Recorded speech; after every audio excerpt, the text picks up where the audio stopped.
भूपेश नाम का एक व्यक्ति अपने गांव से शहर नौकरी के लिए आता है और उसी शहर की एक लड़की सीमा से शादी करके वहीं बस जाता है। उधर भूपेश के माँ और बाबूजी गांव में अकेले रहते थे।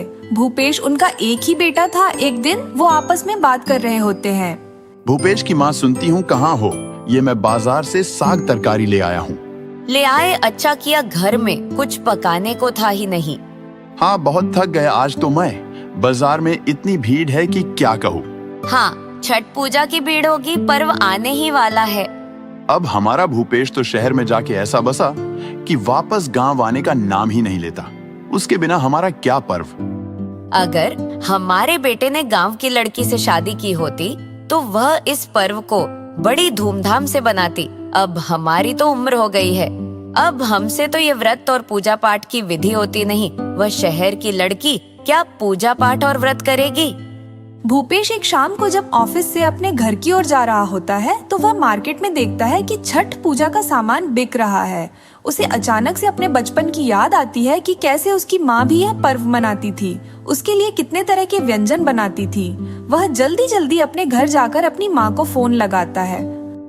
माँ, छठ पूजा का पर्व आने वाला है, क्या आप इस साल भी छठी मैया का व्रत रखेंगे? नहीं बेटा, अब इस उम्र में मुझसे व्रत नहीं रखा जाता।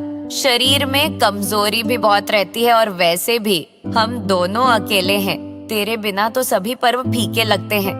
ठीक है माँ, तो एक काम करो, आप दोनों मेरे पास शहर आ जाओ, मैं आपका टिकट भेज देता हूँ। नहीं नहीं बेटा, हमें शहर नहीं आना, हम गांव में ही ठीक है। नहीं माँ, मुझे कुछ नहीं सुनना है, बस मैं आपका टिकट भेज रहा हूँ। आप और बाबूजी अपनी तैयारी कर लो, मैं आपकी एक बात भी नहीं सुनूंगा। बस जो मैंने कह दिया सो कह दिया। जब भूपेश ये सब बातें अपनी माँ से कर रहा होता है तब सीमा उसके पास ही बैठी सारी बात सुन रही होती है। भूपेश के फोन रखने के बाद वह भूपेश से पूछती है। हो गई बात माँ से?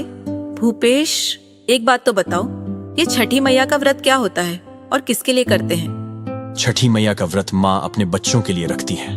जिन औरतों के घर में औलाद नहीं होती वह औलाद पाने के लिए यह व्रत करती हैं, और जिन औरतों के घर में औलाद होती है वह उनकी लंबी आयु के लिए व्रत करती हैं। हमारी शादी को भी कई साल हो गए और हमारी भी कोई औलाद नहीं है, तो क्यों ना इस साल मैं भी छठी मैया का व्रत रखकर देखूं?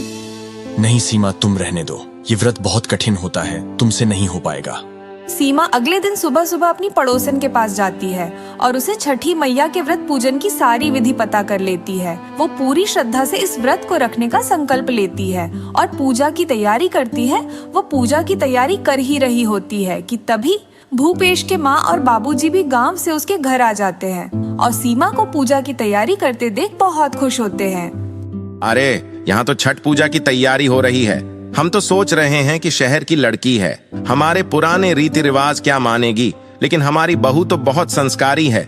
हाँ, सही कह रहे हैं आप, हमारी बहू तो सच में हीरा है, हीरा। भूपेश के माँ और बाबूजी सीमा को पूजा करते देख मन ही मन बहुत खुश भी होते हैं और वहाँ सभी लोग मिलके छठी मैया की पूजा करते हैं, अर्घ देते हैं और सभी साथ साथ मिलके रहने लगते हैं। छठी मैया की कृपा से सीमा के घर एक छोटा सा मेहमान भी आ जाता है और अब वह हर साल छठी मैया का व्रत उपवास करने लगती है। राघव की माँ सुमित्रा एक सीधी सादी महिला थी जो शहर में रहने अपने बेटे और बहू के पास आई हुई थी। सुमित्रा की बहू ऋतु आजाद ख्यालों की मॉडर्न लड़की थी। अब छठ का पर्व नजदीक आया तो सुमित्रा ने राघव से कहा, राघव बेटा, छठ का पर्व आने वाला है, तुम मुझे बाजार से कुछ सामान खरीद के ला देना। ठीक है माँ, आप मुझे बता दीजिए क्या क्या लाना है, मैं शाम को आते हुए ले आऊंगा। शाम को जब राघव घर वापस आया तो छठ पर्व का सभी जरूरी सामान खरीद कर लाया। यह सब देखकर ऋतु पूछती है, अरे अरे राघव, ये सब तुम क्या ले आए? माँ छठ का व्रत करेंगी तो उन्होंने कुछ जरूरी सामान मंगवाया था, वही लेकर आया हूँ। माँ जी, ये व्रत पूजा पाठ करने से कुछ भी हासिल नहीं होगा, आप खुद को ही परेशान करोगी। मेरी मानो तो रहने दो ये व्रत वगैरह। नहीं बेटा, मेरी शादी के 7 साल बाद तक जब मेरे कोई संतान नहीं हुई तब मेरी सास ने मुझे छठ का व्रत करने को कहा। लगातार 2 सालों तक मैंने छठी मैया का व्रत किया। इसके बाद छठी मैया के आशीर्वाद से राघव पैदा हुआ। मेरी मानो तो तुम भी ये व्रत कर लो, तुम्हारी शादी को भी 4 साल होने को आए। माँ जी, व्रत करने से कुछ भी नहीं होता। मेडिकल साइंस ने इतनी उन्नति कर ली है, और वैसे भी मुझे शहर के टॉप डॉक्टर का अगले महीने का अपॉइंटमेंट मिल गया है। ठीक है बेटा, कोई बात नहीं, तुम व्रत मत करो, लेकिन हमारे साथ छठ घाट तक तो जरूर चलना। देखूंगी माँ जी, अगर टाइम हुआ तो जरूर चलूंगी। राघव, जाओ बेटा, ऋतु को बुला लाओ। ऋतु, तुम तैयार हो गई? क्यों, कहीं जाना है क्या? हाँ, मैं और माँ छठ घाट के लिए निकल रहे हैं, तो तुम भी हमारे साथ चलो। राघव प्लीज, मुझसे नहीं होगा।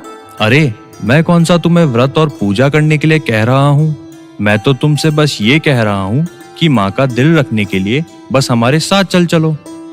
ठीक है, मैं तैयार होकर आती हूँ। अब वो सभी लोग छठ घाट पर पहुँचते हैं। वहाँ ऋतु छठ का मेला घूमने निकल जाती है।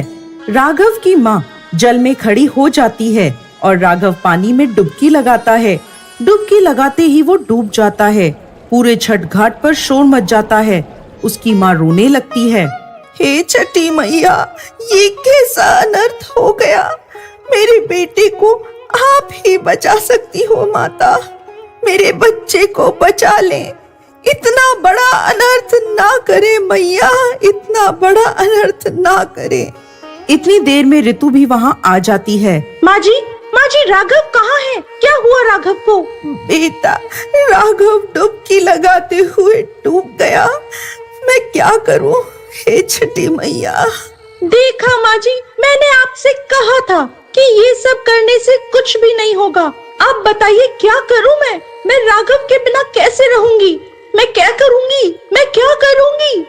हे छठी मैया, मैंने तो हर साल आपका व्रत पूरी श्रद्धा से करा है, लेकिन ये आपने मुझे किस बात की सजा दी है?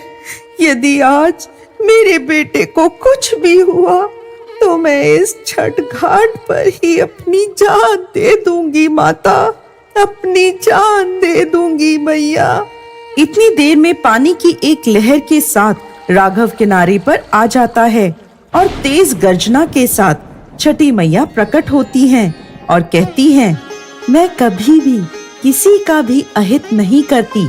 ये सब मैंने तुम्हारी आंखों से अज्ञानता का पर्दा हटाने के लिए किया है।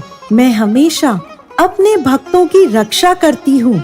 इस कलयुग में भी जो भक्त मेरी पूजा पूरी श्रद्धा के साथ करते हैं, मैं उनकी सभी मनोकामनाएं पूरी करती हूँ। ऐसा कहकर छठी मैया अंतर्ध्यान हो गयी। ऋतु हाथ जोड़कर अपनी सास से माफी मांगती है। माँ जी, मुझे माफ कर दीजिए, मुझसे बहुत बड़ी भूल हो गई माँ जी। अगले साल से हम सभी मिलकर छठी मैया का व्रत और पूजन किया करेंगे। जय छठी मैया।